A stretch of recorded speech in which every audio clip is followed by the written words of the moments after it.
안녕하세요, 김영재입니다. 오늘 취업에 의해 추석 전주, 추석 전에 이제 여러분들에게 말씀을 드리는 건데요.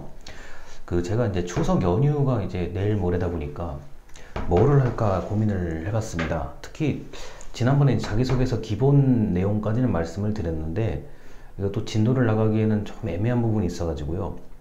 그래서 제가 여러분들이 매주마다 저한테 글을 남겨주시는 거를 보니까 궁금한 점이 의외로 있더라고요. 여러분들이 글 남겨주신 주신 거를 제가 매일 확인을 하는데, 뭐, 이런 것에 대해서 궁금하다, 이런 것을 더 말씀해 주십시오, 이런 내용들이 있더라고요. 그래서 오늘 시간은 뭐 추석 연휴가 다가오고 있기 때문에 새롭게 진도를 나가는 것보다는 여러분들이 궁금한 점, 저한테 글을 남겨주신 거요. 궁금한 점에 대해서 제가 이제 좀 모아서 이른바 Q&A죠. 답변을 드리고자 합니다. 근데 이게 궁금한 점이 이게 좋은 게 있어요. 왜 그러냐면은 여러분이 수업을 웬만큼 잘 들었으니까 궁금한 게 생기는 거죠. 좀 그렇게 생각을 해요. 그래서 궁금한 점을 모아 보니까 그래도 의외로 얘기할 게 있어요. 딱 12가지 정도 됩니다. 12가지인데요. 12가지를 제가 자세하게 설명할 부분이 있고 좀 그냥 콕 집어서 딱 이거다라고 말씀드릴 부분이 있어요. 그래서 오늘은 Q&A 궁금한 거에 대해서 말씀을 드리겠습니다. 근데 이게 이런 거예요. 내가 궁금하면 이 수업을 듣는 수강생 분들도 아마 대부분 똑같이 궁금한 거를 누군가 얘기를 대신 해준 거일 거예요. 그래서 한번 들어보세요. 자, 첫 번째입니다. 첫 번째 궁금한 점이 이거더라고요. 내가 지원하는 분야와 관련이 없는 분야에서 성취 잘 했던 일, 어떤 뭐 성과가 있었던 일을 적어도 됩니까? 라고 저한테 묻더라고요. 다시요. 내가 A라는 분야에 지원을 해야 되는데 B, C, D, E, F라는 관련이 없는 분야에서 잘했던 일을 적어도 되냐? 당연히 적어도 되죠. 당연히 적어도 됩니다. 이거는 여기 계신 분들이 지금 일단 신입이잖아요. 경력직이 아니라 신입이기 때문에 일단 관련이 있거나 없거나 성공 또는 실패 또는 뭐 갈등, 그 다음에 화합 이렇게 사람이 친해지는 거예요. 이런 것에 대한 경험이나 경력을 잘 적는 게 중요한 거지, 그 분야에 딱 맞게 적어야 된다, 그렇게 하면은 쉽지가 않을 것 같아요.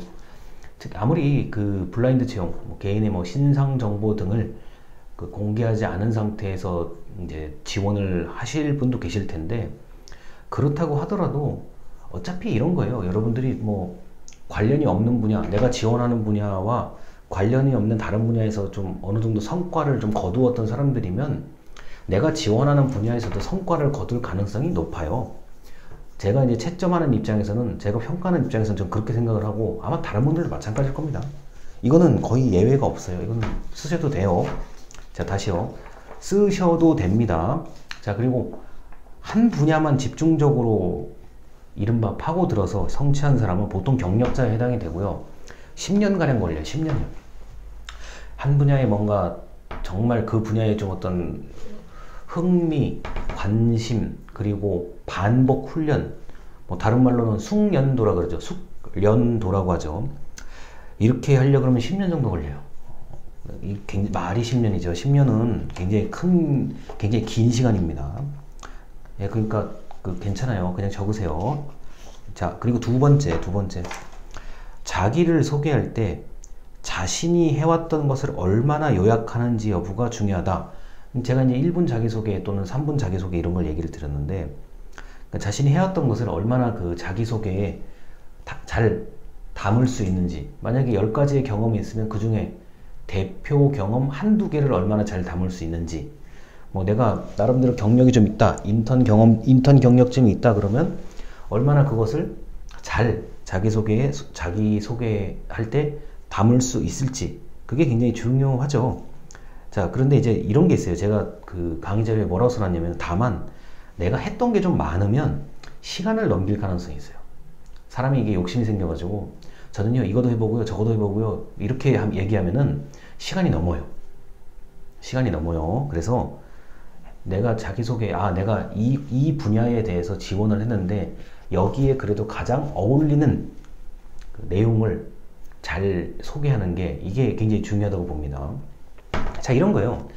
여러 가지 자기소개서에 수많은 항목들이 있는데 그거를 전부 다 요약해서 뭐 자기소개, 1분 자기소개 하는 분량의 얘기를 해도 되지만 뭐 나는 좀 더 그 어떤 분야에 특정해서 얘기를 하고 싶다라고 한다면 뭐 그 많은 사례를 다 집어넣기보다는 자기소개서 각 항목마다 이 사례를 좀 보시다가 거기를 대표하는 것, 그 중에 내가 이거는 좀 정말 소개를 하고 싶다 대표하는 것을 중심으로 소개를 하는 게 저는 가장 합리적이라고 봅니다.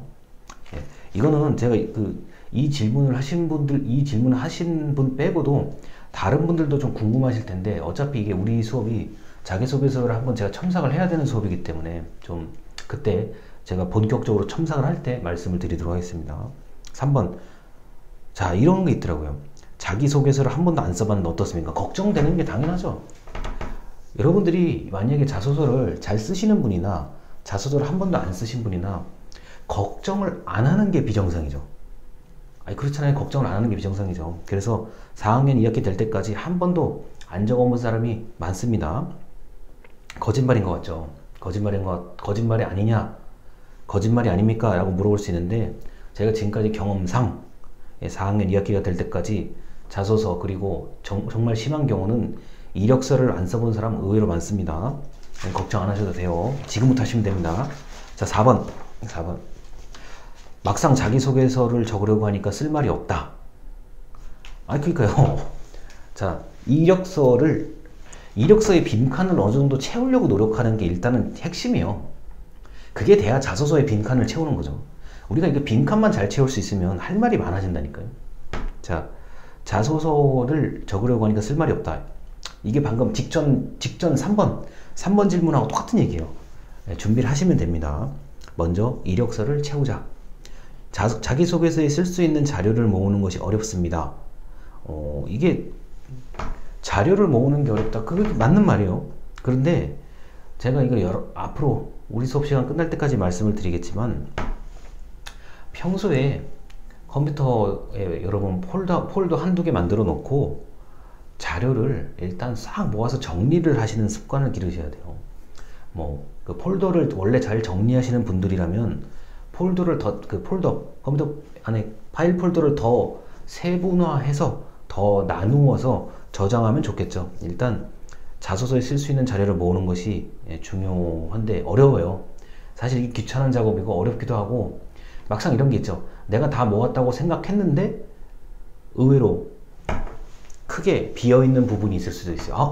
맞아. 이것도 이 자료를 내가 안 모았었구나. 그럴 수 있습니다. 저도 그건 그래요. 그리고 말이 나왔으니까 얘기하는 건데 여러분 증명사진 있죠. 증명사진 우리 흔히 말해서 이력서에 붙일 수 있는 증명사진이요. 증명사진은 시간이 될 때 찍어두세요. 증명사진 시간이 될 때 찍어두시고요. 여러분의 휴대폰, 클라우드, 이메일, 집에 있는 컴퓨터, 태블릿 PC 등등의 증명사진 꼭 가지고 다니세요. 증명사진 가지고 다녀서 이제 급할 때 증명사진을 보내야 되는 경우들이 있거든요. 있어요, 실제로요. 그리고 그 통장 사본이라고 하죠. 계좌번호가 적힌 통장 사본도 마찬가지로 깨끗이 칼라 스캔을 하셔가지고 종이로도 가지고 있을 필요가 있어요. 종이 복사도 하실 필요가 있고, 그 다음에 제가 말씀드린 클라우드, 이메일 등등등에 꼭 저장을 해 두시기 바랍니다. 자, 그리고 이제 그 5번. 자, 지금 이제 자기소개서를 정말 써야 되는 발등에 불이 떨어진 사람들이 있는데 저한테 물어보셔야 됩니다. 정말 궁금하면 저한테 이메일 보내셔가지고 이게 자소서가 되는지 안 되는지를 좀 좀 물어보셔야 돼요. 제가 분명히 지난주 영상에 물어보기, 질문 잘하자에 대한 그 별도의 영상을 찍었었어요. 진짜 물어보셔야 돼요. 모르면 정말 물어보셔야 됩니다. 안 그러면은 나중에 그 자기소개서 제출한 다음에 물어본다 그러면 그건 완전히 그 기차가 떠난 다음에 기차 타려고 하는 건 똑같은 거예요. 그건 안 됩니다. 자, 그리고 이제 요거만 얘기하고 일단 첫 번째 영상 끝납니다. 자, 증명사진, 통장사본, 그 다음에 이력서도 여러분이 웬만큼 채워졌으면 여러분 뭐 한글 파일이라든가 MS 워드로 작성하시는 분들이 많을 텐데 그렇게 작성된 것을 반드시 PDF 파일로 변환해서 동시에 가지고 계세요. 그러니까 저 같은 경우는 한글 파일과 똑같은 내용의 PDF 파일로 변환된 거를 동시에 저 이메일에 항시 저장을 해두고 있습니다. 그리고 이제 클라우드 메일, 당연히 컴퓨터에도 저장이 돼 있죠. 그리고 저 같은 경우는 이 학기, 1학기 여름방학, 2학기 겨울방학, 이렇게 학기 네 개의 그 시간 단위로 움직이는 사람이기 때문에 개강하기 전에 이력서를 다시 한번 점검하고 저장을 해두고, 그 다음에 종강하고 나서 이력서를 다시 한번 점검하고 저장해두고, 저는 그렇게 하는 사람이거든요. 그래서 누가 이력서 필요하다 그러면 카카오톡으로 PDF 파일을 보낸다든가 이메일로 바로 보낸다든가 이런 사람입니다. 그리고 여러분들이 밖에서 놀다가 갑자기 연락을 받는 경우들이 있어요. 뭐 누군가를 통해서 급하게 뭐 좀 이력서를 보내달라 그러면 주저없이 여러분의 휴대폰으로 이력서를 보낼 수 있도록 준비를 하시기 바랍니다. 자, 일단 여기까지 첫 영상을 하고요. 두 번째 영상으로 넘어가겠습니다. 감사합니다.